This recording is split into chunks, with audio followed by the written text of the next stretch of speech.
guys. We're here for our live, and of course, I'm always here first, and I can't find Steve. No, Wendy, I'm here.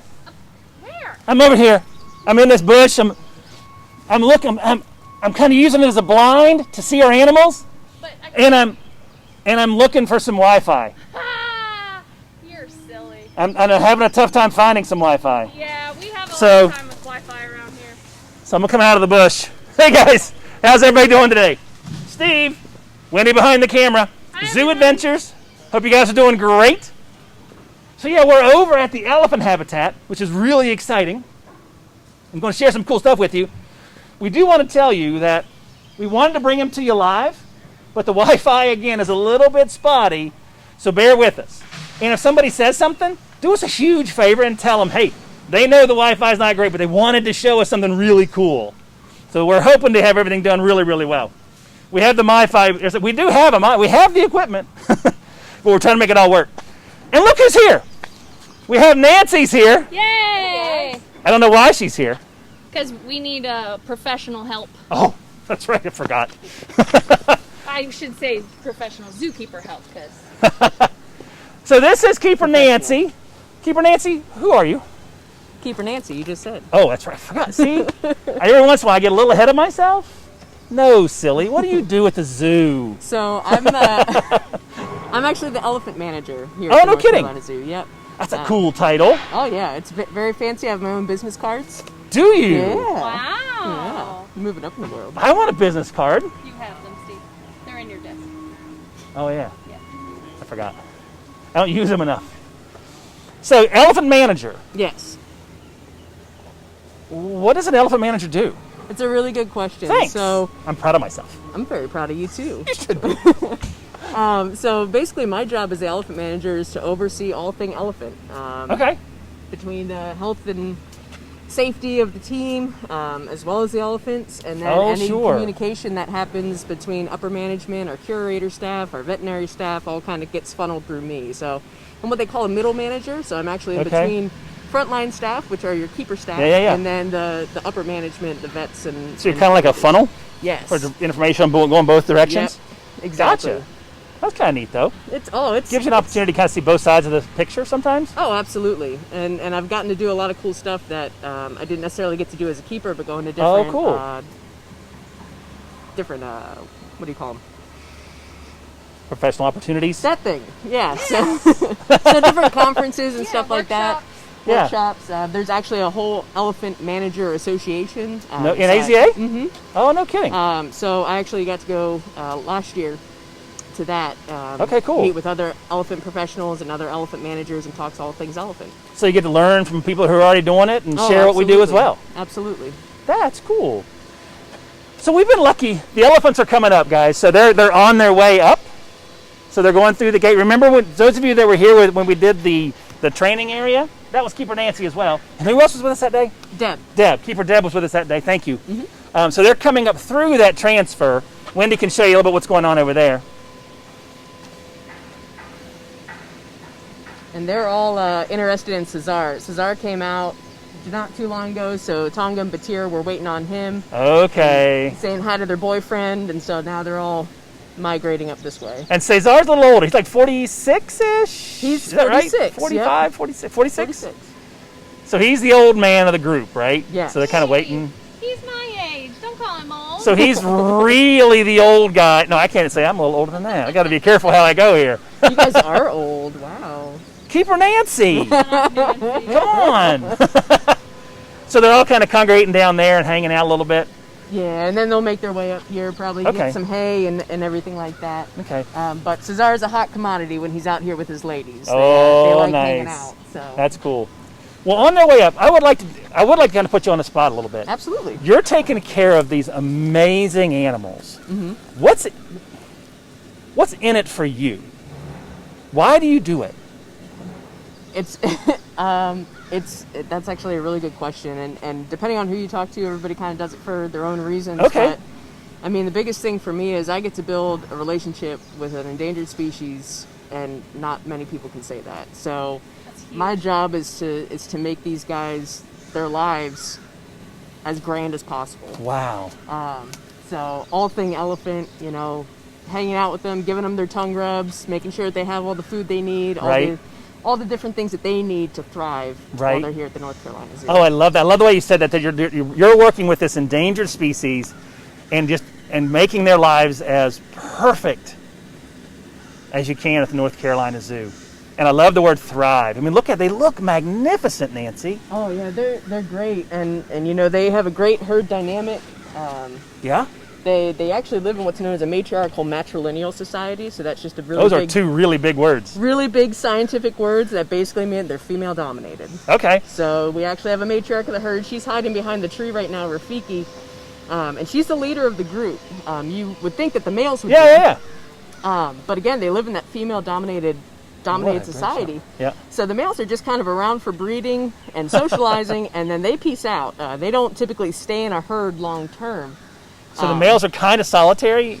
For the most part, yeah. There is a lot more information coming out. They do form little bachelor groups too. Okay. So in the wild, younger males around the age of 10 to 13, when they get kicked out of the female herd because they're harassing all the females, they will actually go and meet up with typically older males and learn how to be a male elephant. Learn how to be an elephant. Mm-hmm. A little bit of teaching going on. Yeah.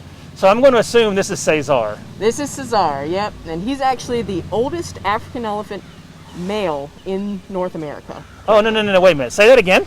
So he's the oldest African elephant male in North America. In all of North America? In all of North America. He's the oldest gentleman. He is the grand man. Mm-hmm. Wow. And again, he's 46. He's 46, yep. Do you know how tall he is? He's about 10 feet tall at his shoulder. 10 feet at the shoulder. Mm-hmm, and he weighs about 12,500 pounds. Whoa. I don't weigh that. Wendy, I'm going to show him how big that is ish. So can you show me for a sec? It's all about me. It's all about me!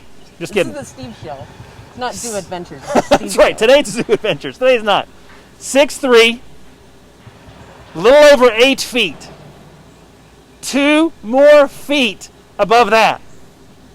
2 feet above a basketball hoop. Wow.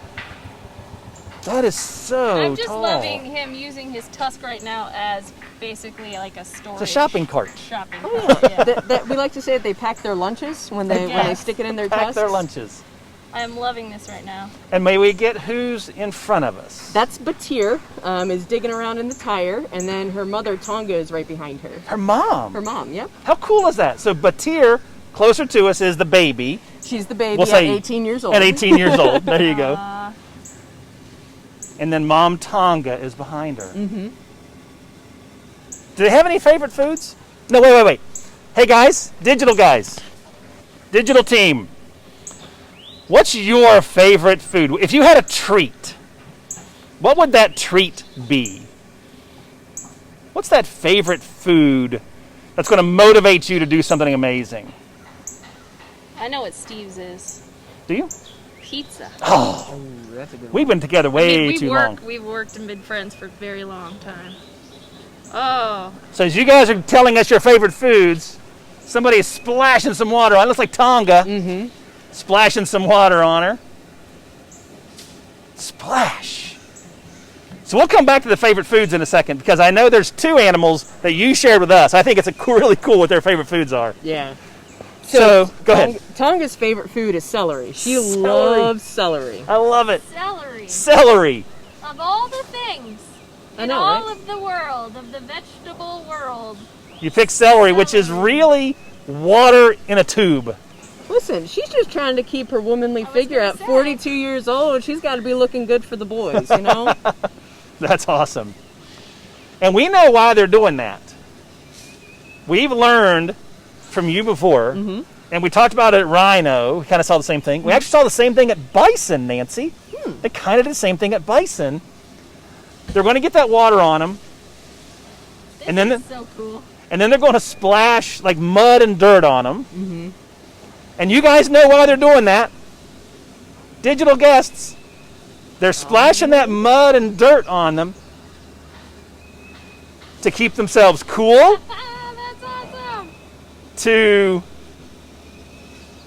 keep the insects away, and so they don't get sunburned. We have to give Nancy props. Keeper Nancy said, you know what, guys? I bet you they get into the water. And we're like, yeah, really? You know, you hope for that, but it never happens. Keeper Nancy said, nope, it's hot. They're going to get in the water as soon as they come up.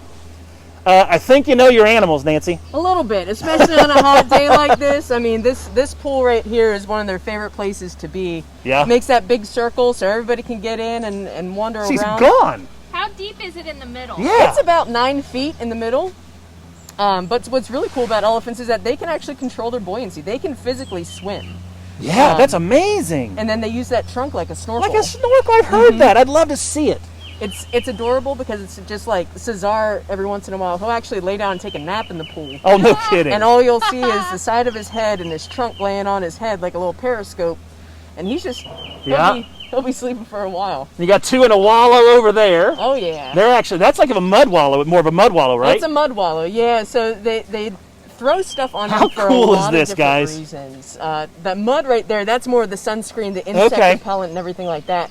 Tonga being in the pool and fully submerging like that is to really cool off. That's really cooling down. Okay. Yeah. So they have those wrinkles. Yep. And that actually helps create more surface area. So when they have more water on them or more mud on them, it cools them down more efficiently because they actually have so much skin because of those wrinkles. I didn't know that. That's cool. Wrinkles aren't technically a bad thing. Correct. Increases the surface area, allowing you to have more opportunity to cool off. Mm-hmm. I need more wrinkles. I love it. You need more wrinkles? Yeah, because it's hot today. Look at this. So we have 1, 2, 3, 4, 5 up here. Yep. Let's go. Can we go left to right, Wendy? We did have a guest ask how many elephants do we have here at the zoo, and then how many are out here right now. 5 plus 1. 5 plus 1. Yep. Yes. You got it, Steve. Yes. It's So like you're a professional or something. I'm I have done elephants a couple times this year. Thank you very much for that. So Cesar on the far left. Mm-hmm. And then we're going to Batir. Yep. And then we're going to go to Tonga. Mm-hmm. And then we're going to Nakanda. And then on the far right is Rafiki. Very good. Look at Thanks. you. You know all your elephants. And Well, then- I had a whole and lot of then- help, Nancy. Thank you very much. And who's in the other habitat that we can't see? There's another elephant here, and he's massive. He's huge. He's really big boy. His name is Artie. How old's Artie? Artie is, I think he's 37. 37? Do we? And you sort of trade out time with Cesar and Artie, and you mix everybody up in different groups all the time? Yeah, so Cesar is actually not able to reproduce. He does really good at all the practicing in the world, but to actually physically create a baby elephant, he's not able to do that. Okay. And then, so Artie is actually what we call our breeding male. So he's the male that if we're going to have baby elephants, he's going to be the father of that. So he goes in with Tonga and Batir pretty frequently, hangs out with them. Sometimes we see some breeding behavior. A lot of time we just see them socialize and trunk wrestle and hang out and everything like that. So Tonga and Batir go in with Artie. Rafiki and Nick, because Artie is so much bigger and they're used to Cesar, who's also not only old, but he's also blind. Right. So Artie is very intimidating. So we're actually in He's the process. He's a big boy, guys. Yeah. So we're in the process. He's about 13,000 pounds. Wow. And about 10.5 feet tall at his shoulder. Wow. So he's a little bit more intimidating. So we're getting Rafiki and Nakanda used to him. And so the plan is that we could have all 4 girls in with either Cesar or Artie. But we're working on that. Gotcha. That's neat. So there is a hope. Are they part of the SSP? They are. There's an African elephant SSP and an Asian elephant SSP. Okay. What's really hard about this, though, is that it takes 22 months for them to reach the gestation. Okay. Did you guys hear that? We're gonna have to repeat that. Did you guys hear that?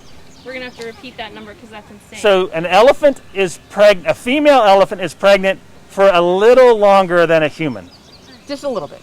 How long was it again? 22 months. Twice plus. Twice. It's good to be a dude sometimes. Woo! That's insane. That's a long time. But the babies are massive, right? The baby's Ba- 150, 200 pounds? About 250 pounds 250 on pounds. average. So they're like Wow. little miniature tanks because they're already miniature up tanks. to this, to your thigh. Yeah. Because they're so massive. That was amazing. And it's a possibility here down the road if everybody comes together like we would like for them to, So but not quite yet. Yeah, correct. So we actually monitor the female's blood work to look for when they're cycling. Is that some of the training you guys are doing? That's some of the training that we're doing. Yeah. So a lot of what we do with them is going to be it's all voluntary for one. Sure. So we always want them to participate. It's not us making them participate. They really enjoy coming over and getting that special individual time. But one of the biggest, most important behaviors that we have for them is actually getting a blood draw from it. Do you know where we take blood from, Steve? I know where you showed us a little bit. Is it always the ear? So there are two places that you'll typically see elephants get blood taken from. Okay. We only do one here. Typically it's their ear. It is their ear, okay. And it's because that's where they thermoregulate. You'll see Cesar right now, he's a little hot, so he's flapping those ears back and forth. And there are lots of veins and arteries that run behind there, and the skin is really thin. Oh. So it's really easy to we actually use a 23 gauge needle, so it's actually smaller than what we typically use when you and I get our blood taken. Oh, it is smaller than that? Holy cow. And so we'll actually take it from behind the ear. I think it's upside down. What do you do? Yeah, your ear's upside down. Your anatomy of an elephant's very off, Steve. There you go. This, you take a side. This is measured from Cesar several years ago, but it's measured from Cesar. This is his ear. It's how big it is. And he is right there. We measured it from his ear. This is vinyl, guys. This is not a real ear. But that is measured from his ear. That's how big it is. That's It can be 5 feet tall, it can be 3 feet across, and one ear can weigh over 100 pounds. How do you know how much their ears weigh? That's what I was told and researched it, and found out, and checked, and talked to people. Science people. Science tell us that. Steve's just walking around with elephant ears. I'm walking around with them. I took the plants. I took the elephant ear plants, and they said, no, not the same thing. No, not the same at all. So yeah, we'll actually take that blood sample from behind their ear. The other place that you can take it from is actually the vein that runs on the inside of their leg. It's a lot easier to see on African elephants. Does he have his trunk? I'm sorry. He was resting. Was he resting his trunk on his tusks? That trunk is really heavy. It's all muscle. There's no bone. 250,000 muscles. Wow. And tendons. So they have more in their trunk than we have in our body. So it's real heavy. Muscle weighs more than fat. And they can weigh it. They can just rest there. You can rest right down on his tusks. How cool is that? Which is interesting because their tusks are so heavy. So really, their entire face is just like heavy. A weightlifter's dream. Yes. It's a big old workout for sure. It would be. I would have to rest my whole face. Let's share a couple things with them, Wendy. Now, we do know that elephants are in a little bit of trouble. Poaching is a big problem with elephants. You guys know poaching. Illegal hunting. Not hunting, but illegal. Look, Keeper Nancy's going to help hold the mic. She's holding the Muppet for us. Remember the microphone? We've named the Muppet. Yeah, it's one of our friends now. Hi, Muppet. So thank you very much for holding You're that. welcome. So unfortunately, they're being poached. They're being killed illegally for their tusks. And you can see on Cesar, because he's hanging out here with us, those tusks can be massive. And they're not as big as you see on some elephants. I have a piece of a tusk. They break them off sometimes. They chip off sometimes, and it happens. Not that big of a deal. You can kind of see how it's been chipped off. There's a big chip that was taken out. There's a lot of texture in that. Lots, yep. Yep, and we shared a little bit of this with us when we did the training video in the front when you were with us last time, talking about how that does just chip off. And then since it's really sharp, we did cut it. So that's why it's really smooth there. So this is ivory. This is what they're being poached for, is the ivory. Check this out. There's a nut called a tagua nut. T-A-G-U-A. It's a tagua nut. It's a type of palm found in South America. So that's a nut. And listen to this. Ready? Yowzers. It is really hard once it comes down. That was like HD stereo sound. Poor Wendy she's got earbuds in and she can hear us talking. So when I made that sound, she was like, let's not do that again. Digital guests know how loud that was too. Sorry if it was too loud. How's the signal been? Hope the signal's been okay. So this is a tagua nut. And the neat thing about it, its nickname is elephant friendly or vegetable ivory. Why? Say what? Because you can do this with it. This is the nut. You can begin to carve it. So it's soft when it falls from the tree. Yeah, you can do a little bit, and then as it gets harder, it gets even easier to carve, so to speak. Oh wow! And you can get all those images from a nut. And look how similar it is to the ivory in appearance. You saw a second ago. So when people are buying things that are made from ivory, it looks the exact same. Exactly. But no elephant was harmed. No elephant was harmed in the making of this your trinket. jewelry or this trinket. So it's really kind of cool. And to know that there's a cottage industry that's growing up around tagua nuts in South America. There's an opportunity. So if you think about it, somebody goes and harvests the nuts. They harvest the nut. They sell it to a carver. I'm not a carver. I'm not that artistic. The carver does their magic. The carver then can sell it to somebody else, who then sells it to a consumer. And it's really pretty stuff, guys. Here's a turtle. And you can see the inside of it again. That's a turtle that was carved out of it. Sort of like the chess pieces people have had There you made. go. I've seen Ivory that on the piano. piano keys. And look at that, how cute. That looks just like ivory. That's a and hippo. it's hard like ivory. It is very hard. I'm not going to do it as hard. I mean, it's very hard. And check this out. I think this is kind of neat. You can dye it. Again, it's a tagua nut. Tagua, tagua, or elephant friendly or vegetable ivory. It takes dye. Well, why would you do that? My favorite thing. Because you can wear it as jewelry even. You can carve it into these beautiful beads. You don't need the ivory. The only animal that needs his tusks of an elephant are the elephant. They're a multi-tool. We have a digital guest asking if we sell these type of items in our gift shop. We do. In the North, I know in the Africa gift shop for sure. Yeah. Now it's not open yet. North America. So I bet North America has it now too. So yes, you can find this at the North Carolina Zoo's gift shops. Right inside the entrance at the gift shop inside the entrance. And I'm going to show you this one more time. Tagua nut. Look how similar. So if you're looking for the look of ivory, if you like what ivory looks like, and you want to have a statue of an elephant made of ivory, why not go with vegetable-friendly ivory or elephant-friendly ivory? The tagua nut. Tagua. I haven't been able to tell you that story, and I really wanted to get to it. And to be able to share that. you can also purchase it online as well. And it not only saves elephants, but it also supports an industry in other countries. He's just resting in his trunk. He's so cute. Just rest in that trunk there. We have a couple shout-outs. Annie and Nancy, do you have a shout-out today? Hi to my mom, my dad, my best friend in Pennsylvania, Melissa, and her daughters, Piper and Bella. Awesome. Yay! Good deal. Wendy and I have a couple shout-outs. It is humbling when somebody comes up in the zoo and says, we wanted to say hi to you. Yeah, and we watch you on these we've seen you on Zoo Adventures. We wanted to say hi to you. My son wanted to say hi to you. Davis and Tree and their mom and dad were here at Chimp, and they hung out and they wanted to say hi to Wendy and me, and we gave them a big air high five over the time. So thank you so much to Davis and Tree and family for coming up and saying hi. Another family came in and said, we heard you guys were at Chimp, so we went looking for you.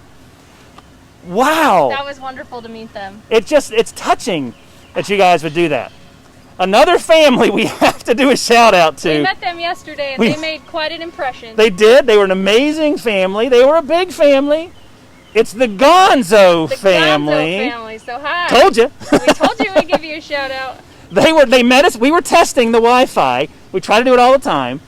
We were testing the Wi-Fi down at another yard, down at the South Yard, and they were like, what are you guys doing? And they started talking, struck up a conversation with them for a little bit. And we said, tell you what, who are you? And we'll tell you hi on Wednesday. So the Gonzo family, it's hi. Nice to meet you guys as well. And all of you, if you see Wendy out in the park, you see Wendy and I out in the park, don't hesitate to say hi. We love to hear from you. Wendy, you said you have a shout out? Yes, I have a huge shout out. Today is my mom's birthday. So Woo-hoo! happy birthday to my mom. Happy and birthday! My great aunt Lex. It is her mom. It's her birthday as well. They both share a birthday. So happy birthday to you both. I love you. Sorry I can't see you. But I can see you online. Yes, you can watch this. I love you. Thanks to Rich and Kathy and Linda for answering questions. Beth might be on as well. We appreciate you guys answering questions. We have a really cool craft. Oh, I want to tell you something else. 2 things. Oh yeah, we got to show them the picture. Because you brought a painting. I did bring a painting.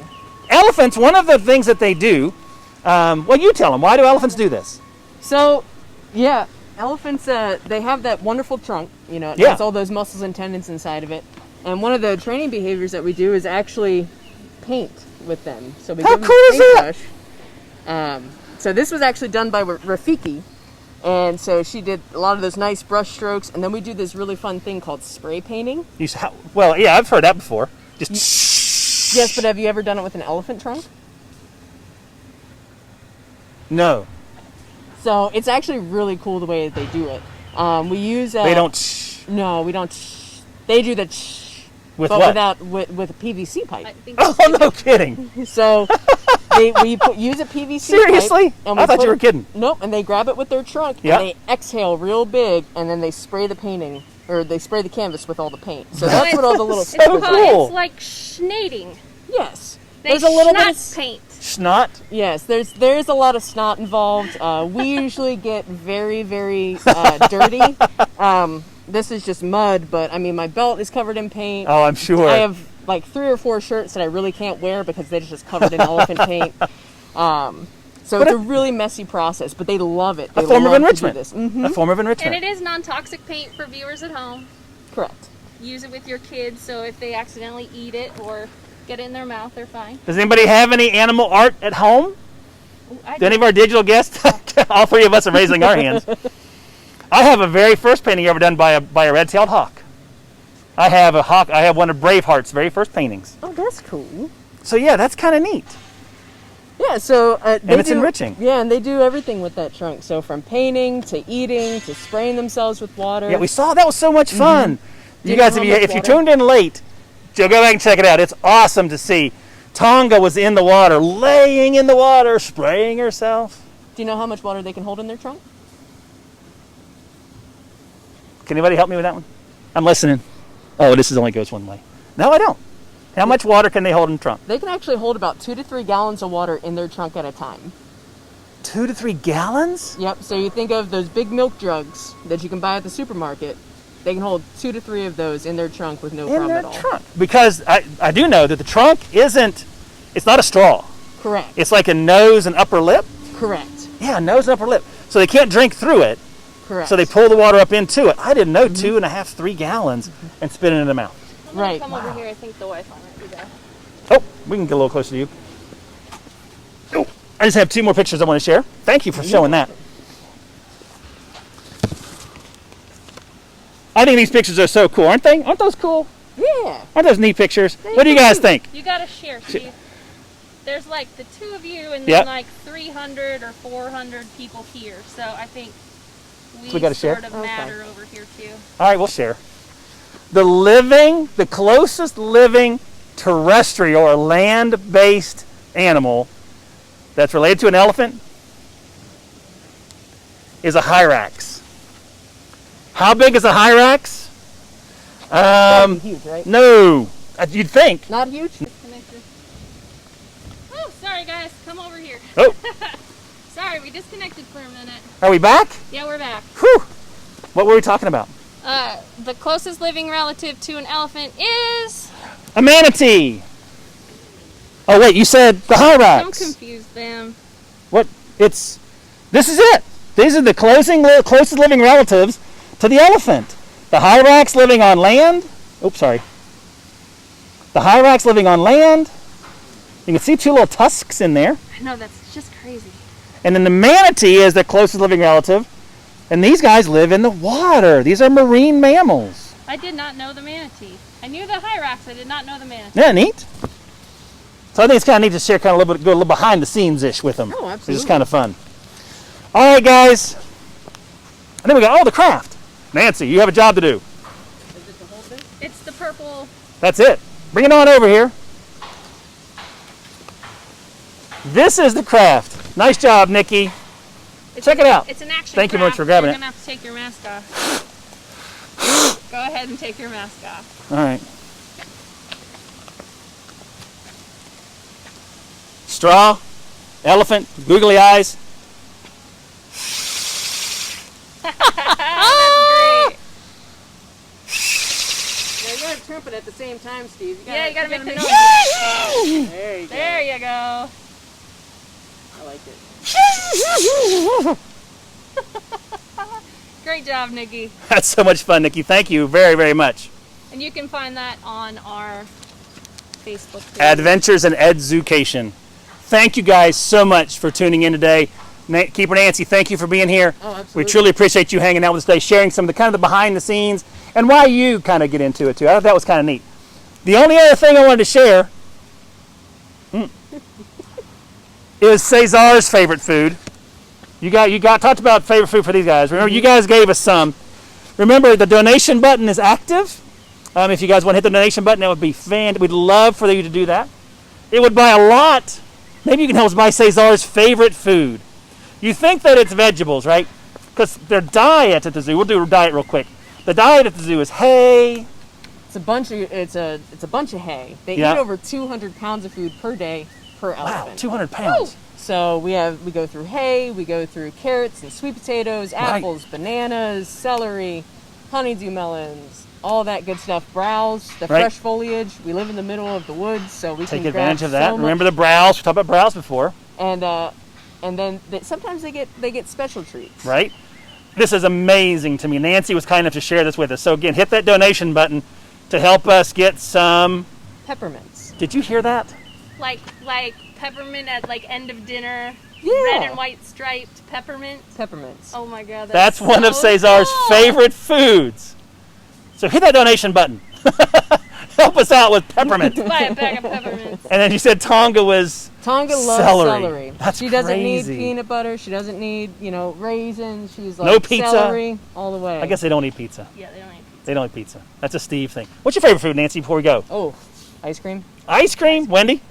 Any kind of pasta. Because you actually told me, because we did ask. We asked the question, and Nancy said, food Yeah. for the elephants. Food's my favorite. There you go. I like anything and everything to do with food. It is good. All right, guys. Thanks again, Nancy. No problem. We want to get that food thing in for you guys. Again, we truly appreciate you guys bringing us into your homes, bring us onto your deck, wherever you're watching us today. Again, Tree and Davis, it was nice meeting you. The Gonzo family was awesome. Wendy's mom, birthday Happy again. I love you. Happy birthday. Gotta love the birthday. That's awesome. And all the folks you said thanks to as well. We hope to see you again. Remember, the zoo is opened. Timed tickets, online reservations, limited entries. So do make sure you're checking out the website to come into the park. We miss you. Hope to see you in the zoo soon. But do stay safe, guys. We do And stay safe. Monday, we will be leaving this hot weather and going inside where it's nice and cold. Yeah. We had mentioned earlier that we were going to be behind the scenes for this one a long time. Maybe you tuned in and saw that. We tried the Wi-Fi. It didn't work. Mondays is taped behind the scenes in a cold location. I want to go to a cold location. Right? It was amazing. And I'll tell you what, selfishly, it was a really cool experience for me because I'd never done it before. Was it a cool experience because you were inside and it was air conditioned, or was it a cool experience It was because A like little bit of a everything. double- It was a double double whammy. It was really a cool experience. And you'll hear from us and why that was cool on Monday, And 10 o'clock. We got cool outfits. We did wear cool outfits. Tune in on Monday, guys. Tune in Monday, Wednesdays, 10 o'clock for Zoo Adventures. We look forward to seeing you. Stay safe. Have a great week. Bye now. See you guys.